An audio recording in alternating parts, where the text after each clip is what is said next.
काय कारवाई कराल? राज्यातील प्रत्येक गाडीला नंबर प्लेट ही HSRPCच्या माध्यमातून असणं गरजेचं आहे, कारण विविध प्रकरणांमध्ये परिवहन विभागाला असं आढळून आलं की नंबर प्लेट साध्या बसवल्यानंतर जे काही गुन्हेगार प्रवृत्तीची लोक आहेत ते अशा गाड्यांचा वापर करतात आणि पोलिसांच्या दृष्टीनं नंतर मग ती डोकेदुखी ठरत असते आणि त्यामुळे HSRPच्या नंबर प्लेट प्रत्येक गाडीला असणं आवश्यक आहे, अशा प्रकारचं निर्णय परिवहन विभागानं घेतला होता. आतापर्यंत जवळजवळ 1 कोटीच्या आसपास HSRPच्या नंबर प्लेट राज्यातील जुन्या गाड्यांना लागलेल्या आहेत.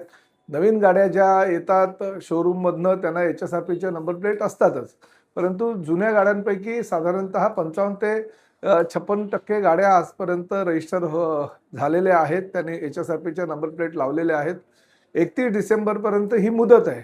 मंत्री असू द्या, खासदार असू द्या, आमदार असू द्या किंवा कुठलाही लोकप्रतिनिधी जरी असेल तरी सर्वसामान्य लोकांप्रमाणे त्यांनाही HSRPची नंबर प्लेट ही बंधनकारक आहे. परंतु 31 डिसेंबरपर्यंत मुदत आहे. ते 31 डिसेंबरपर्यंत मी परिवहन मंत्री म्हणून त्यांना आवाहन करतो की आपणही HSRPच्या नंबर प्लेट आपल्या गाड्यांना लावून घ्या, अन्यथा नाईलाजास्तव परिवहन विभागाला सर्वसामान्य जनतेवर ज्या पद्धतीने आम्ही कारवाई करतो त्याच पद्धतीने कारवाई लोकप्रतिनिधींच्या गाड्यांवर सुद्धा करावी लागेल.